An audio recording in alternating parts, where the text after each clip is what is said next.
Let's imagine a first-person shooter but solely with magical spells. Let's imagine Unreal Engine's 5 looks and performance that will show us all the brightest and shiniest effects and particles. Let's imagine a full cast of professional actors that is going to deliver one of the most epic fantasy stories, comparable with the best Marvel movies. And we'll have an image of what could Immortals of Aveum have been. The game development was $85 million, with another $40 million for promotion and marketing. Certainly, EA as a publisher would never tell us exactly how much did they earn from the game's sales, but less than 100 people playing the game on Steam is not a good indicator, especially during the Steam sales with 70% discount. The devs attribute the game's poor sales to the release schedule, as during summer 2023 there was massive hits like Starfield, Armored Core 6 and many other great projects overshadowing the Immortals. Some also say that $70 was too much to ask for the game at its launch. But why more people don't buy it with 70% discount then? In general, why did Immortals of Aveum fail at all? 2018. Brad Robbins, game designer since 1990s, working on the titles from Legacy of Kain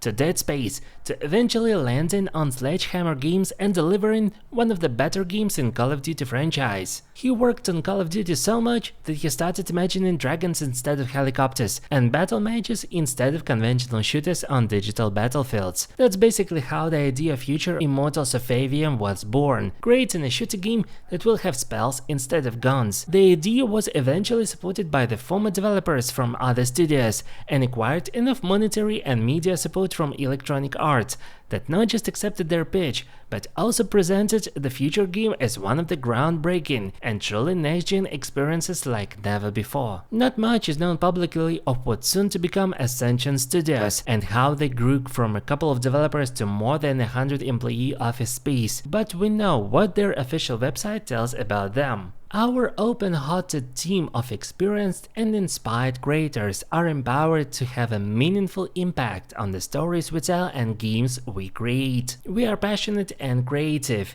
obsessed with originality, committed to quality, focused on fun, determined to rise above the status quo of our industry and live our dreams in an inclusive, collaborative, professional and sustainable work environment. And apparently these words and statements were sufficient to persuade EA to publish their project and other sponsors to invest in the team. But don't you think that something is missing in the statements? No statements telling that Ascension Studios is making fun games for players, or at least trying to. I have completed the main campaign of Immortals of Aveum, and all thanks to its availability on subscription platforms. So, the further sections in the video are going to feature major and minor spoilers for the game, but truth be told, I kinda don't know what's there to spoil. It requires a lot out of your system, especially if you're on a PC, and also requires a lot of space on your SSD, up to 100+ GB, which is a lot to ask for even for an open world game,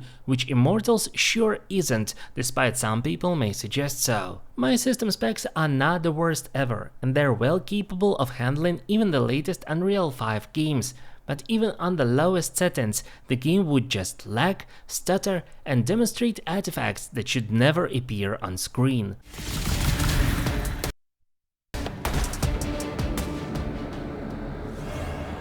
I need more time to finish this. Let me give you a hand. The same was apparent in Jedi Survivor, but those frustrating moments were compensated by really well-designed gameplay and all other aspects making Jedi a far superior project. And I cannot even say that the looks of Immortals were worth all the trouble and system requirements. Let me just show you a bit of the gameplay footage without my comments for you to guess what I'm gonna talk about.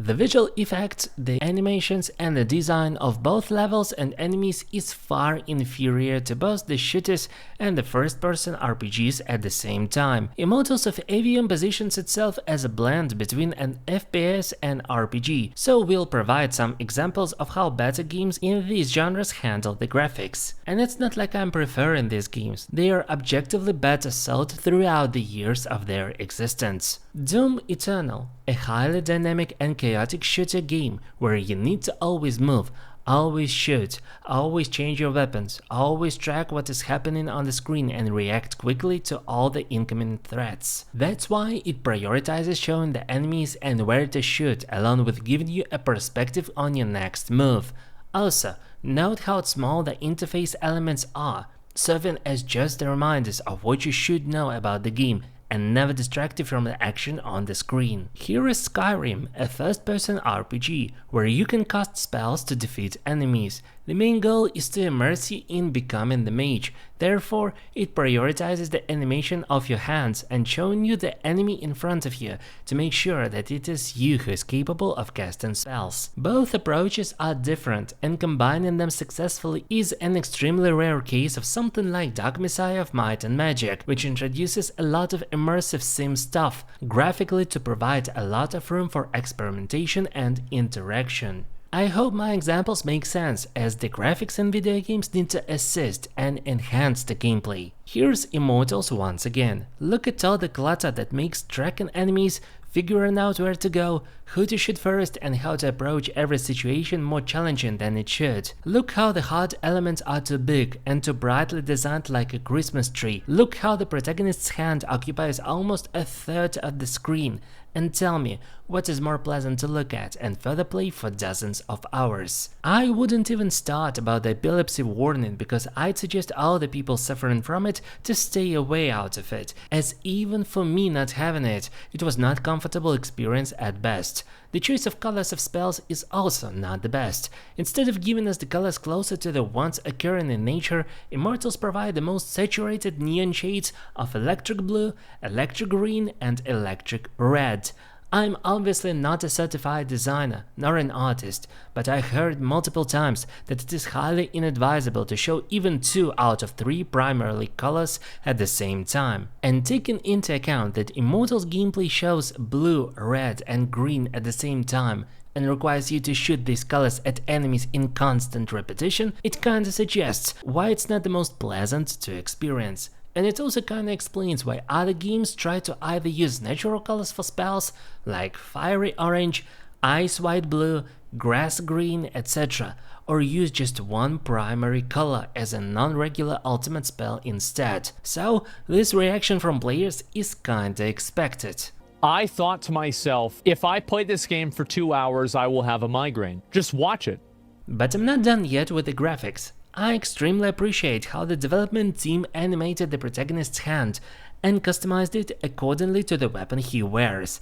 I applaud the enormous effort, and this aspect of graphics was one of the best in enforcing immersion into the magical world the Immortals tried to create. Because other aspects of world building are also kinda meh. They're not as bad as the combat encounters, but they try to mix the natural fantasy style with all magic world. I like that the game tries to feature a variety and diversity of worlds and environments. I like how it attempts to make them epic and expensively looking, which they do.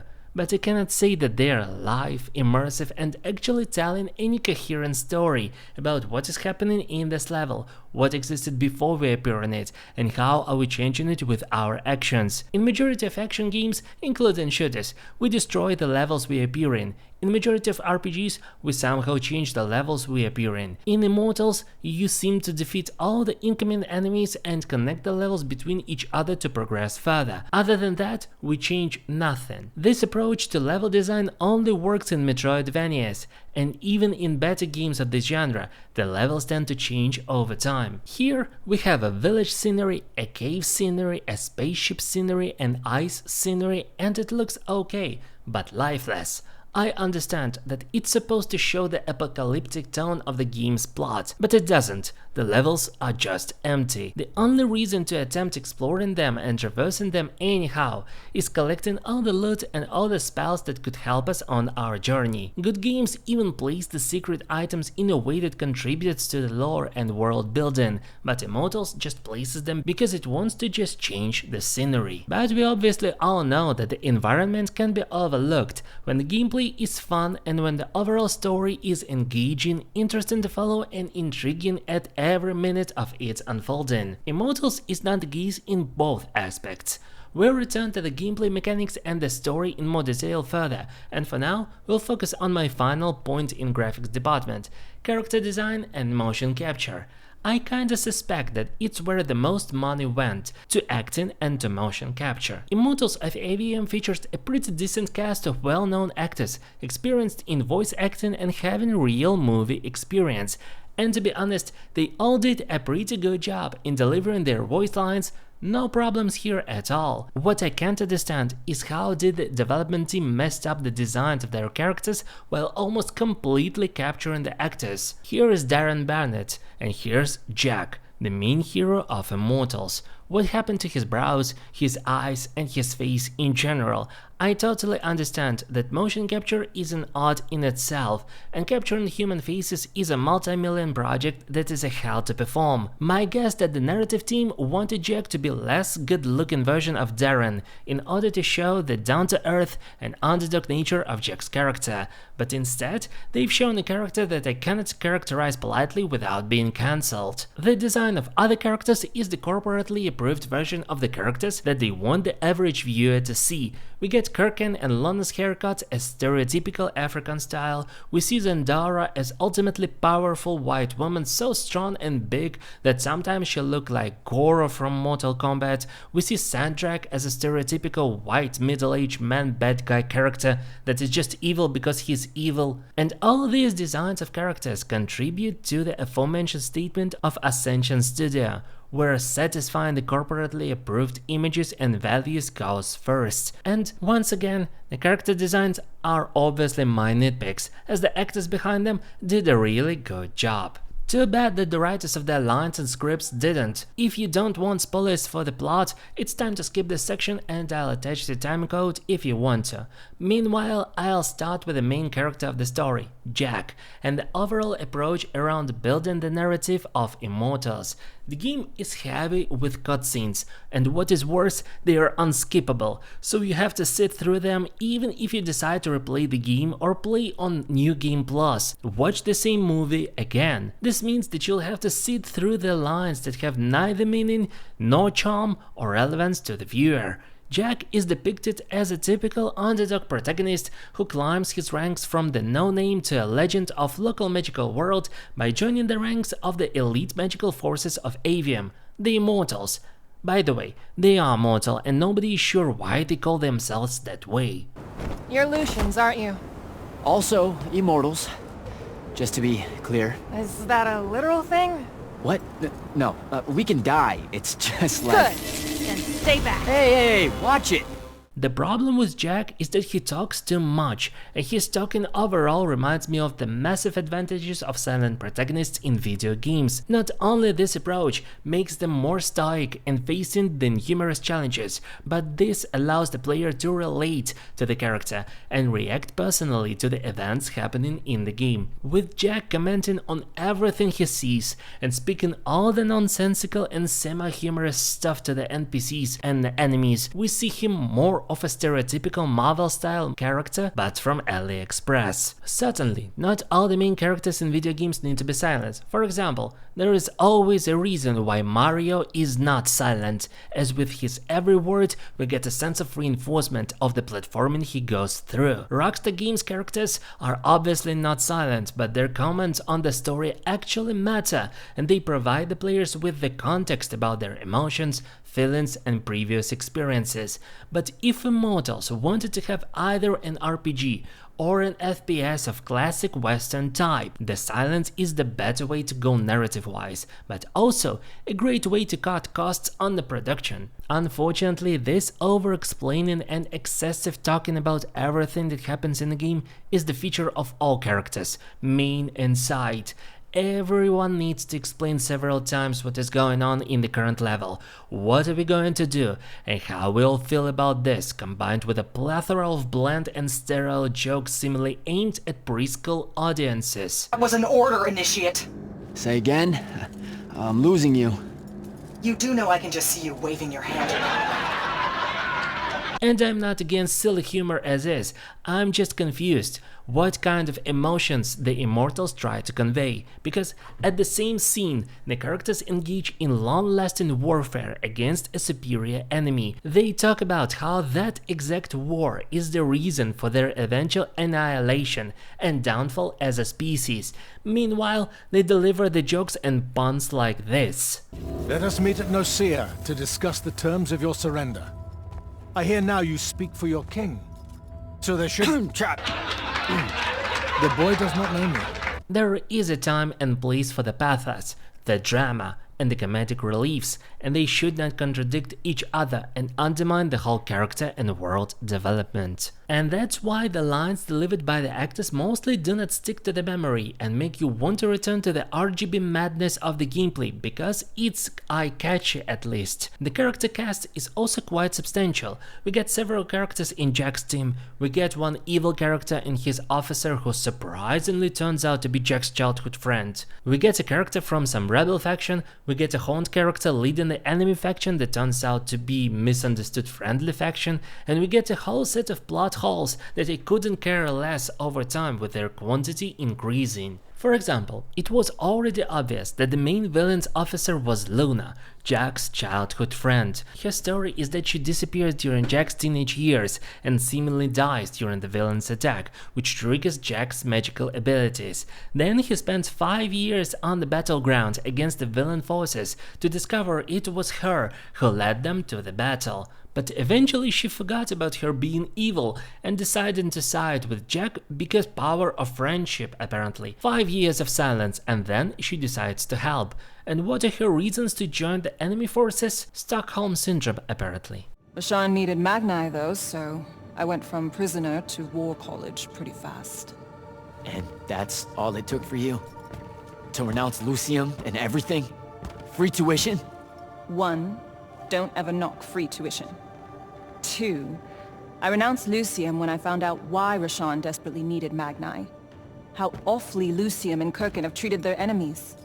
You and your friends pretty much worked for the bad guys, Jack. Oh, and Sandrak's not king of the world, batshit insane. We don't really get an explanation why Jack is capable of wielding all 3 colors of magic, which only select types of magic can. We instead get circled in some nods and comments about how it is rare and how dangerous it is for surrounding people. We don't get an explanation why some mages and enemies can fly, but Jack cannot. We don't get an explanation about the barber shops around here, and we don't get explanation of what kind of steroids you need to feed a person to have such hands. But oh well. And what is surprisingly funny in this regard, we get all the fancy names and titles for the characters, their factions, their objects and subjects that control the flow of magic around the world, like Pentasite, Shrine Forge, Palathon, while the types of magic are just red, green and blue. They could have called them Crimson, Emerald and Azure at least, but even in this little aspect they couldn't have followed their titling approach consistently. And this inconsistency even in minor details is combined with always yapping Jack and characters around him, combined with unskippable cutscenes, combined with even more text input if you are somehow not satisfied with the text dump on you telling all the details. And we cannot forget that good games and good movies do not dump text on you with expositions, explanations and context. They show. That's why it's called visual art. If I wanted to read, I'd play Disco Elysium, because even before full voice acting, its text was top-notch level. The story itself is also kinda confusing. Remember when I told you in Jedi Survivor review that simple stories with good acting are better than complex but convoluted stories that make no sense? Immortals is kinda the case here.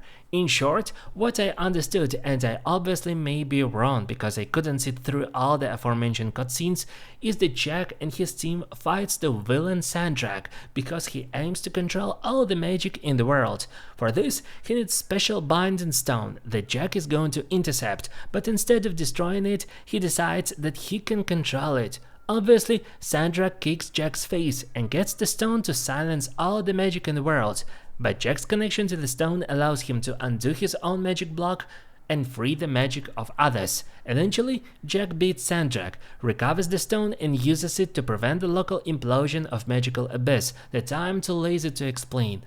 In other words, he attempts to sacrifice himself, but the Pentasite, the local god of magic, decides to revive him. The ending also gives a lot of scenes for what was supposed to be a hook for a sequel, but I kinda doubt it sees the light of day in the nearest future. So, the story explained by my 3 sentences is overblown by characters, their expositions, their dumb and blunt jokes, their emotional outbursts and illogical decisions, making you wonder what is actually happening in this mess. This stuff needs story mode's attention if he explains serious. It's really comparable to the Forspoken's mess of a story. The gameplay of Immortals needs to start with the music surrounding our actions. It's not good.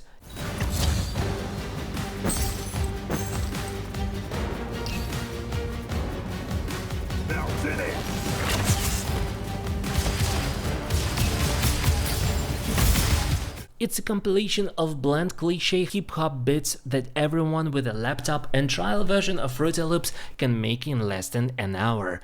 Moreover, it's repetitive from level to level, and you won't hear any significant variation from level to level. Instead, you've got one music track during combat, another during peaceful exploration segments, and some ambient semi-orchestral background to underline visual cues in the cutscenes.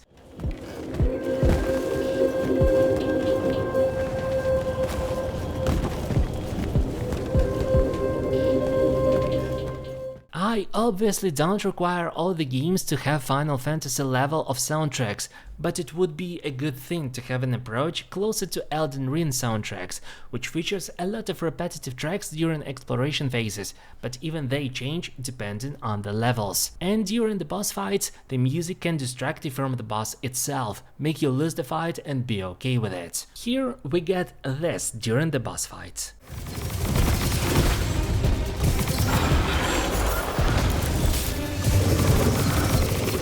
I would question the overall necessity of additional music in Immortals and instead make the game have rich sound effects and ambient sounds like the natural sounds of levels, winds blowing, water flowing, etc. While during the combat, the original sounds of spells and the grunts of enemies would also be sufficient, because the clutter of visual cues and sounds overlaps the clutter from HUD, which we already mentioned, and that's why the gameplay of Immortals is a mixed bag of impressions at best. I like the exploration part of gameplay the most, as it is heavily inspired by the best practices from Metroidvania genre. You appear on the level and it's never guaranteed that you can explore it freely, but you still need to figure this out. Sometimes you get a barrier that you'll overcome with a new tool or spell, but sometimes you find a secret item, a secret spell, or a secret challenge level that will test your patience for quite a substantial reward. And it seems that the overall difficulty of Immortals is balanced according to the assumption that you'll be returning to the levels several times and exploring every corner you want. In reality, you appear on the level during the course of the main campaign, you fight the enemies, you fight the boss and progress the story, which requires you to endure all the graphical fireworks and quite sluggish and unintuitive controls. I was personally fatigued by every level from start to finish that I never wanted to return again, which left me underleveled for the later stages of the game. The leveling and gearing systems of Immortals exist, unfortunately. Instead of balancing the enemies according to your level and make them challenging but fair, they become damage sponges and one-shot you already during the second half of the game. To counter that, you need to unlock perks, making Jack stronger, and you need to collect more powerful weapons, which here are called sigils, controlling your magic, and you need to upgrade them using the money and upgrade items you collect. This is the approach that almost never happens in traditional FPS games, and for a reason. FPS games give you more powerful weapons with every new level and further introduce more powerful enemies to fight, and it's your job to change weapons according to the enemies you face. In RPGs, you decide on your own build, and you create it according to the weapon and class of your choice and fight the enemies accordingly. And I initially thought that you can prioritize one weapon over the others and make your build accordingly, but now You need to upgrade everything, as you need to be able to do as much damage with every spell type you have. So Immortals has built variety in mind, but in reality you need to unlock all perks and maximize every weapon to play comfortably even on the normal difficulty level. 3 colors of magic in Immortals mean you have 3 main weapons: a blue pistol, a red shotgun, and a green automatic weapon. None of them is fun to play, despite the fact that the shooting mechanics behind them are decently responsive and well animated. It is a far cry from shooting games, where actual shooting is entertaining, and that is a strange thing to see from the team behind Call of Duty games. All these weapons have high recoil and require you to shoot for long to defeat just one enemy. It's a traditional looter shooter BS when you need to release several mags, endure long reloading animation just to kill one enemy. And no, you cannot have a blue magic shotgun and a red magic auto rifle, you just use what you're given, as you need all 3 to defeat correspondingly colored enemies. This also includes using additional colored spells to counter their shields. So, in reality, you need to break through the shield with the spells of the appropriate color, which you need to cast several times. Then you'll need to shoot the health bars until one enemy dies. Among the defensive mechanics, we've got a shield, we've got dash, and we've got a jump. We also have 3 colored tills capable of slowing enemies down, disrupting their attacks and pulling them to us. And while the game gives you these tills as exploration instruments, they are sometimes crucial in combat, so you need to juggle all this stuff to fight through. While the inputs are not cancelled, and you cannot dodge out of your casting spell or switching a weapon. Shorter version of shooting encounters. Imagine Doom Immortals' approach to arena shooting with Destiny's bullet sponges without the fun of shooting of both games and without respectively responsive and mobile movement. Does it sound fun to you? It does not to me. So yeah, I like the exploration instead, as the levels are sometimes kinda great to explore until you hit a barrier, discovering you are yet to unlock a proper till. And now let's summarize the experience given by the Immortals of Aveum. In every hour of gameplay, you have bland and cringe-inducing story and dialogues, further changed by the eye-melting graphics, further changed by frustrating and clunky bullet sponge action, and further changed by backtracking exploration. And the cycle of these experiences repeats itself with every chapter, all 18 of them by the way. Combined with objectively poor optimization and technical limitations, the Immortals of Aveum failed because it just was not given any opportunity to succeed. If it was just a sterile story but fun shooting and exploration, or tedious exploration and clunky shooting with a great story and beautiful graphics, or at least something worth praising the game for, it would be a lot more appealing project. And no, it's not the competition from Starfield and Armored Core during summer 2023, as these are not even close competition genre-wise. And no, it's not the $70 price tag, it's the game itself that was developed and created based on the corporate-approved vision of what stereotypical gamers and magic hobbyists like. They still believe that they can create a Marvel movie knockoff, as Marvel movies are popular, combined with looter shooter gameplay, as these are popular, and infused with all the technical innovations because people apparently love playing frame rates. And what is the saddest thing, the Immortals truly shows a lot of potential that could have been developed differently if it was closer to Doom Eternal in gameplay aspect, or inspired by immersive sims, or inspired by first-person Metroid games. It could have been a lot better. Instead, it tried to do all the action and RPG cliches at once, and failed at almost all of them. Now let's dream and fantasize a bit, and imagine what I would have done to Immortals if I could. First, make Jax silent, and further replace the cutscenes with just animated slides with voice acting, like they do in indie games, to tell just the mission objectives. The rest of the storytelling and lore would be optional in various pieces of information scattered around the world, so that the player could read them if they wanted to. Next, optimize the graphics for God's sake, and even make the game demonstrate impeccable frame rate and stability during every encounter. make the HUD smaller and disappear completely in non-combat scenarios, make the spell animations a lot more compact so that we could see the enemies clearly, remove the skill points and gearing system, and instead offer standard weapons that are better animated and feel actually powerful. Leave the tools solely for exploration, and for combat leave shield, dash, the jump, and add a parrying skill, allowing to repel the incoming attacks. And finally, balance the enemies according to the weapons you have and not their damage number. I would prioritize the Immortals as magic shooter that is fun to play and replay instead of exploration and story. Maybe having an endgame mode of roguelike style or some mapping like in isometric RPGs would be a great idea too, so that the gamers would just immerse into shooting magic and not fighting the HUD, not cringing from the story, and not juggling all the inventory items at the same time. By the way, what would you change in Immortals of Aveum, or do you like it the way it is? Leave a comment down below and like the video if you want to see more analytical content like this. Consider subscribing and supporting me on Ko-fi if you wish to support the channel that way. And that's it for today. Thank you all for watching, and I will catch you on the next one.